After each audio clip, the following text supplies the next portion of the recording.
برزخ از نازی سلیمان پیش کردہ رومانہ شاہد۔ نیلسن پیلس لاس اینجلس کی ایک نواحی بستی کا چھوٹا سا ریسٹوراں تھا۔ کیتھی اکثر کھانا کھانے کے لیے وہاں آتی رہتی تھی۔ اس کی نچلی منزل پر ایک ڈائننگ ہال تھا اور اوپر کی چند منزلیں رہائشی کمروں پر مشتمل تھیں۔ کیتھی جب ڈائننگ ہال میں داخل ہوئی تو وہ تقریباً خالی تھا۔ وہ ایک میز پر بیٹھ گئی اور ویٹر کو سینڈوچ اور کافی لانے کا آرڈر دیا۔ ناشتہ کرتے ہوئے وہ ان واقعات پر غور کرنے لگی جو گزشتہ رات سے پیش آ رہے تھے۔ وہ اپنے فلیٹ میں واپس جانے سے ڈر رہی تھی۔ اسے یقین تھا کہ وہاں جاتے ہی پھر ڈینیل کی روح موجود ہوگی۔ کیتھی اب اچھی طرح جان چکی تھی کہ ڈینیل کا مقصد کیا ہے۔ وہ کیتھی کو اپنے ساتھ لے جانے کے لیے بے تاب تھا۔ وہ اسے ہلاک کر دینے کی کوشش کر رہا تھا۔ کیتھی نے فیصلہ کیا کہ اسے چند روز تک اپنے فلیٹ میں نہیں جانا چاہیے۔ شاید اس طرح ڈینیل مایوس ہو کر اس کے تعاقب سے باز آ جائے۔ یہ سوچتے ہی کیتھی کاؤنٹر کی طرف گئی اور کاؤنٹر کلرک سے پوچھنے لگی کہ اس ریسٹوران میں کوئی کمرہ خالی ہے۔ کلرک نے رجسٹر دیکھنے کے بعد اسے بتایا کہ تیسری منزل پر ایک کمرہ خالی ہے۔ کیتھرین نے فوراً 3 دن کے کرائے کی رقم نکال کر کلرک کے حوالے کی اور چابی لے کر زینے کی طرف بڑھ گئی۔ یہ کمرہ اگرچہ مختصر تھا مگر خاصے آرام دہ اور پرتکلف تھا۔ کیتھی نے اپنا بیگ ڈریسنگ ٹیبل پر پھینکا اور بستر پر گر گئی۔ بستر کے قریب ایک چھوٹی سی میز پر ٹیلی فون موجود تھا۔ کیتھی نے ریسیور اٹھایا اور آسٹن کا نمبر ڈائل کرنے لگی، مگر وہ گھر پر موجود نہ تھا۔ اس نے اس کے دفتر میں فون کیا اور بالآخر اس سے رابطہ قائم کرنے میں کامیاب ہو گئی۔ آسٹن نے معذرت کرتے ہوئے بتایا کہ صبح اچانک ڈیانا کی طبیعت خراب ہو گئی تھی، اس لیے وہ نہ آ سکا۔ کیتھی نے اسے اب تک پیش آنے والے حالات سے آگاہ کیا اور اس سے درخواست کرنے لگی کہ وہ اس کے فلیٹ سے کچھ ضروری چیزیں اور کپڑے وغیرہ لے کر نیلسن پیلس میں اس کے پاس پہنچا دے۔ اس کے بعد کیتھی نے آرون سے رابطہ قائم کیا۔ آرون نے اسے بتایا کہ ڈیٹن کو اس کے پتے سے آگاہ کر دیا گیا ہے اور وہ جلد ہی وہاں پہنچ جائے گا۔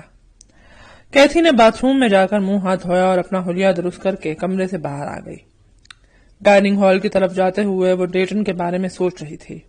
کیتھی اس سے صرف ایک بار ملی تھی اور وہ بھی چند سیکنڈ کے لیے، مگر اس نے پہلی ملاقات میں ہی ڈیٹن کو ایک دلچسپ اور زندہ دل شخص پایا تھا۔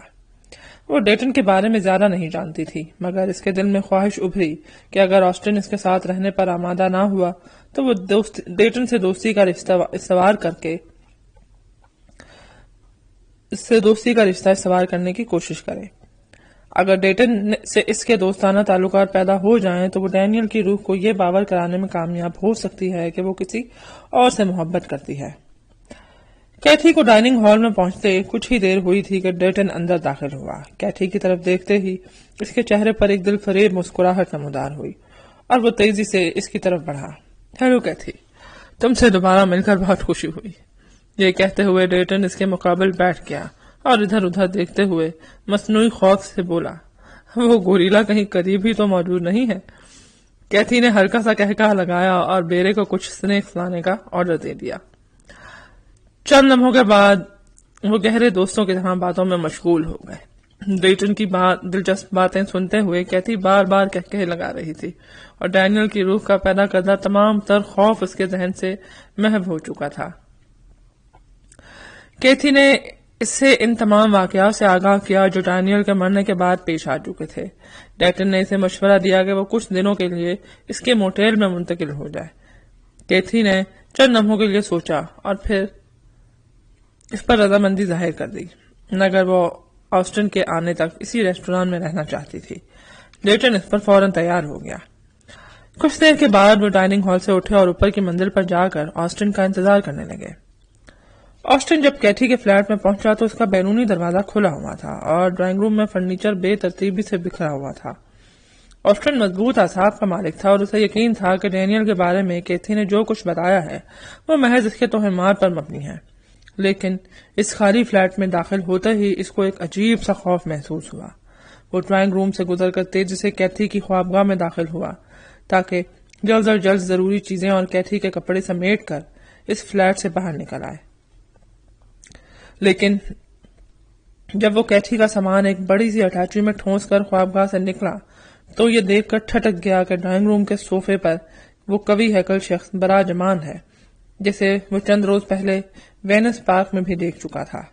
اس کے چہرے سے وہی نفرت چھلک رہی تھی اور اس کی قہر آلود نگاہیں آسٹن پر جمی ہوئی تھی۔ کیتھی کہاں ہے؟ ڈینیل نے دھیمے مضبوط لہجے میں کہا، اور تم یہ کیا اٹھا کر لے جا رہے ہو؟ یہ میری کچھ ضروری چیزیں یہاں پڑی تھیں، میں انہیں اپنے گھر لے جا رہا ہوں، آسٹن نے ہچکچاتے ہوئے کہا۔ ڈینیل چند لمحے خاموشی سے اس کی طرف دیکھتا رہا، پھر دانت پیستے ہوئے اٹھا اور آسٹن کی طرف بڑھتے ہوئے بولا، تم جھوٹ بول رہے ہو، بتاؤ کیتھی کہاں ہے؟ اٹیچی آسٹن کے ہاتھ سے چھوٹ کر فرش پر گر گئی۔ اس نے خوفزدہ نگاہوں سے ڈینیل کی طرف دیکھا اور پھر تیزی سے باہر نکل آیا۔ پیچھے مڑ کر دیکھے بغیر اس نے پھلانگتے ہوئے سیڑھیاں طے کی اور پارکنگ لاٹ میں پہنچ کر اپنی کار میں آ بیٹھا۔ کانپتے ہاتھوں سے اس نے کار سٹارٹ کی اور نہایت تیزی سے بلڈنگ سے باہر نکل آیا۔ چند فرلانگ دور جا کر اس نے ایک گاڑی روکی اور گرد و پیش کا جائزہ لینے لگا۔ وہ فٹ پاتھ پر چلتے ہوئے لوگوں میں اور قریب سے گزرنے والی گاڑیوں میں ڈینیل کو تلاش کر رہا تھا، مگر وہ کہیں نظر نہیں آ رہا تھا۔ آسٹن نے دوبارہ کار سٹارٹ کی اور اس ریسٹوران کی طرف روانہ ہو گیا جس کا پتہ کیتھی نے دیا تھا۔ ایک چوراہے پر کار موڑتے ہوئے اس نے بیک ویو مرر کی طرف دیکھا تو وہ بری طرح اچھل گیا۔ بیک ویو آئینے میں پچھلے منظر کے بجائے دو آنکھیں نظر آ رہی تھیں۔ نیلی رنگت کی ان ڈراؤنی آنکھوں سے جو آسٹن پر مرکوز تھیں، نفرت اور حقارت کی چنگاریاں پھوٹ رہی تھیں۔ آسٹن نے بے اختیار پلٹ کر پچھلی سیٹ کی طرف دیکھا، مگر وہاں کوئی بھی نہ تھا۔ خوفزدہ نگاہوں سے اس نے ارد گرد دیکھا، مگر کار کے قریب بھی کوئی شخص موجود نہ تھا۔ شاید یہ میری نظروں کا دھوکہ تھا، یہ سوچتے ہوئے اس نے ڈرتے ڈرتے دوبارہ بیک ویو آئینے کی طرف دیکھا۔ اب اس میں ڈینیل فوسٹر کا چہرہ نظر آ رہا تھا۔ تیش کے عالم میں اس کے نقوش بکھرے ہوئے تھے اور وہ اس کی طرف گھور رہا تھا۔ دہشت کی ایک سرد لہر آسٹن کے وجود میں سنسنائی اور اس کے ہاتھ اسٹیئرنگ وہیل پر کام کرے۔ وقت کے ایک انتہائی مختصر وقفے میں اس نے اس مہیب ٹرالر کی طرف دیکھا جو نہایت تیزی سے اس کی طرف بڑھ رہا تھا۔ اس نے دیوانہ وار اسٹیئرنگ گھمایا اور کار کو اس ٹرالر سے بچانے کی کوشش کی، مگر اسی وقت ایک زوردار دھماکہ ہوا اور آسٹن کا ذہن تاریکی میں ڈوب گیا۔ ڈیٹن اور کیتھی شام تک آسٹن کے آنے کا انتظار کرتے رہے۔ اس دوران کیتھی نے کئی مرتبہ آسٹن کے گھر اور دفتر میں فون کیا، مگر وہ کسی جگہ بھی موجود نہ تھا۔ 2-3 مرتبہ ڈیٹن نے کیتھی کے فلیٹ کا نمبر ڈائل کیا کہ شاید آسٹن وہاں ہو، مگر کسی نے فون نہ اٹھایا۔ آخر ڈیٹن کے اصرار پر کیتھی نے اپنا بیگ اٹھایا اور اس کے ہمراہ اس موٹیل آ گئی جہاں وہ مقیم تھا۔ ڈیٹن کا کمرہ بہت خوبصورت اور کشادہ تھا اور اس میں زندگی کی تمام آسائشیں موجود تھیں۔ کمرے میں ایک مسحری اور ایک صوفہ سیٹ کے علاوہ 2 الماریاں اور ایک ڈریسنگ ٹیبل بھی موجود تھی۔ رات کا کھانا انہوں نے موٹیل کے ڈائننگ ہال میں کھایا اور سونے کے لیے اپنے کمرے میں آ گئے۔ ڈیٹن کا خیال تھا کہ کیتھی مسحری پر سو جائے اور وہ خود صوفے یا فرش پر سو جائے گا، مگر کیتھی اس پر تیار نہ ہوئی۔ اس نے بااصرار ڈیٹن کو مسحری پر سلایا اور خود صوفے پر دراز ہو گئی۔ ڈیٹن تو فوراً ہی سو گیا، مگر کیتھی کو بہت دیر تک نیند نہ آئی۔ اسے یوں لگ رہا تھا جیسے ان گنت آنکھیں کھڑکی کے پیچھے سے اور باتھ روم کے کھلے دروازے سے اسے جھانک رہی ہیں۔ بہت دیر کے بعد جب نیند اس کی آنکھوں میں اتر رہی تھی اور اس کا ذہن غنودگی میں تیر رہا تھا، اچانک اس کو ایسا محسوس ہوا کہ کسی نے دروازے پر دستک دی ہو۔ وہ ہڑبڑا کر اٹھ بیٹھی اور دروازے کی طرف دیکھنے لگی، مگر دوبارہ کوئی آواز نہ ابھری۔ بہت دیر تک وہ آنکھیں پھاڑے دروازے کی طرف گھورتی رہی، پھر تھک کر دوبارہ صوفے میں لیٹ گئی۔ اسی وقت نپے تلے قدموں کی ایک واضح آواز کھڑکی کی طرف سے ابھری اور کیتھی پھر چونک کر اٹھ بیٹھی۔ ایک لمحے کے لیے اسے یوں محسوس ہوا جیسے کوئی سایہ کھڑکی کے پیچھے سے گزرا ہے۔ کیتھی اچھل کر صوفے سے نیچے اتری اور دبے پاؤں ڈیٹن کے مسحری کے قریب آئی۔ ڈیٹن پلیز اٹھو، اس نے ڈیٹن کا بازو ہلاتے ہوئے اس کے کان میں سرگوشی کی۔ ڈیٹن نے نیند سے بوجھل آنکھیں کھول کر کیتھی کی طرف دیکھا اور پھر اسے کھینچ کر بستر میں گرا دیا۔ ڈیٹن، کوئی شخص ہمارے کمرے کے گرد چکر لگا رہا ہے، کیتھی نے نیچے آواز میں چیختے ہوئے کہا۔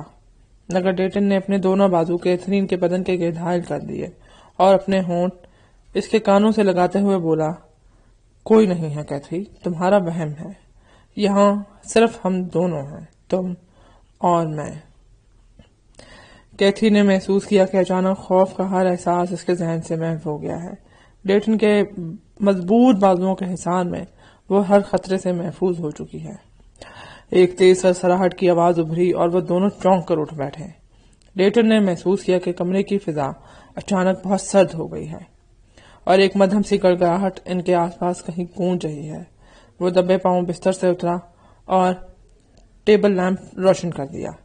ڈیٹن، کوئی ندھم آواز میں پکارا۔ ڈیٹن نے چونک کر کھڑکی کی طرف دیکھا تو اس کی نظر اس چہرے پر پڑی جو شیشے کے پیچھے سے نظر آ رہا تھا۔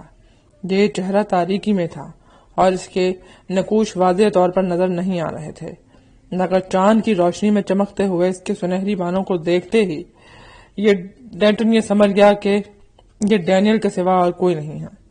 شدید خوف کی ایک لہر اس کی ہڈیوں میں اتر گئی اور اس کے قدم فرش پر گڑ کر رہ گئے، مگر جلد ہی اس نے خود پر قابو پا لیا اور آگے بڑھ کر اس ویڈیو ٹیپ ریکارڈ کو آن کر دیا جو مسحری کے قریب ہی رکھا ہوا تھا۔ پھر اس کا ہیڈ فون اپنے سر پر جما کر وہ مسحری میں بیٹھ گیا۔ کیتھی اس کے پہلو میں سمٹ گئی۔ ڈیٹن نے محسوس کیا کہ اس کا پورا بدن لرز رہا ہے۔ ڈیٹن نے دونوں ہاتھوں سے اس کے بکھرے ہوئے وجود کو سمیٹ لیا اور نظریں ویڈیو ٹیپ کی اسکرین پر جما دیں۔ اسکرین پر ایک سرخ لکیر نظر آ رہی تھی جس کی حرکت لمحہ بہ لمحہ تیز ہوتی جا رہی تھی۔ پھر ایک جھٹکے سے ان کے کمرے کا دروازہ کھلا اور ڈینیل فوسٹر اندر داخل ہوا۔ اس کا چہرہ شدت غضب سے تاریک ہو رہا تھا اور اس کی شعلہ باز نگاہیں ان دونوں پر جمی ہوئی تھیں۔ ڈیٹن نے محسوس کیا کہ وہ ان نگاہوں کی تاب نہیں لا سکتا۔ اس نے دوبارہ اسکرین پر نظریں جما دیں جس پر ایک روشن سرخ لکیر تیزی سے اچھل رہی تھی۔ ڈیٹن، میں تم سے ایسا انتقام لوں گا کہ تم قیامت تک نہیں فراموش کر سکو گے۔ ڈیٹن کی آواز کسی فنکار سے مشابہ تھی۔ تم نے 2 ناقابل معافی جرم کیے ہیں۔ ایک تو تم مجھے جہنمی مشین میں قید کرنے کے ذمہ دار ہو، اس کے علاوہ تم نے میرے منع کرنے کے باوجود پھر کیتھی کو ورغلانے کی کوشش کی ہے۔ ڈینیل، خدا کے لیے یہاں سے چلے جاؤ، یقین کرو میں تم سے ذرہ برابر بھی محبت نہیں کرتی۔ کیتھی نے یہ کہتے ہوئے اپنا سر ڈیٹن کے سینے پر رکھ دیا اور بولی، کیا تم دیکھ نہیں سکتے کہ میں تم سے نہیں ڈیٹن سے محبت کرتی ہوں؟ مجھے تم سے نفرت ہے ڈینیل، شدید نفرت۔ ایک لمحے کے لیے انہیں ایسا محسوس ہوا جیسے ڈینیل اچانک غائب ہو گیا ہو، پھر اگلے ہی لمحے وہ پھر آن موجود ہوا۔ اس مرتبہ وہ مسحری کے بالکل قریب کھڑا تھا اور کسی ڈیو کی طرح ان کا سر چھت سے ٹکرا رہا تھا۔ ڈیٹن نے اس کے چہرے سے نظریں ہٹائیں اور دوبارہ اسکرین کی طرف دیکھنے لگا۔ تب اچانک اس کی نظر ایک دوسری لکیر پر پڑی جو اسکرین کے داہنے حصے سے نکل کر تیزی سے بائیں طرف حرکت کر رہی تھی۔ اف خدایا، یہاں تو ایک دوسری روح بھی موجود ہے، ڈیٹن نے بڑبڑاتے ہوئے کہا۔ ڈینیل، ایک دھیمی مگر واضح آواز نہ جانے کہاں سے ابھری اور وہ تینوں چونک پڑے۔ کیتھی کو یوں لگا جیسے یہ آواز بہت مانوس سی ہو۔ ڈینیل اچھل کر ایک قدم پیچھے ہٹ گیا اور ڈیٹن نے دیکھا کہ اس کی آنکھوں میں الجھن اور پریشانی کا تاثر ابھر آیا۔ ڈینیل، تم اب انہیں تنگ نہیں کر سکتے۔ وہی آواز دوبارہ ابھری۔ ڈیٹن اور کیتھی ایک دوسرے سے محبت کرتے ہیں اور تمہیں ان کے معاملات میں دخل دینے کا کوئی حق نہیں۔ میں تمہیں لینے آیا ہوں ڈینیل، اور تم اچھی طرح جانتے ہو کہ میں تمہیں اپنے ساتھ لے جا کر رہوں گا۔ ڈیٹن اور کیتھی نے چونک کر ادھر ادھر دیکھا مگر کمرے میں ان تینوں کے علاوہ کوئی بھی نظر نہ آ رہا تھا۔ ڈیٹن نے اسکرین کی طرف دیکھا تو دوسری لکیر جو کہ جسامت میں پہلی لکیر سے بڑھ گئی تھی کسی بھڑکتے ہوئے شعلے کی طرح بڑھ رہی تھی۔ میں تمہارے ساتھ نہیں جاؤں گا، ڈینیل نے دھاڑتے ہوئے کہا اور تیزی سے ڈیٹن کی طرف بڑھا، مگر ابھی وہ مسحری سے چند قدم دور تھا کہ اچانک اس کے جسم کو جھٹکا لگا اور وہ پیچھے کی طرف لڑک گیا۔ اگلے لمحے وہ دروازے کے قریب پہنچ چکا تھا۔ ایسا لگ رہا تھا جیسے کوئی نادیدہ ہاتھ اسے گھسیٹتا ہوا باہر کی طرف لے جا رہا ہے۔ خدا حافظ کیتھی، ایک مانوس سی آواز ابھری اور کیتھی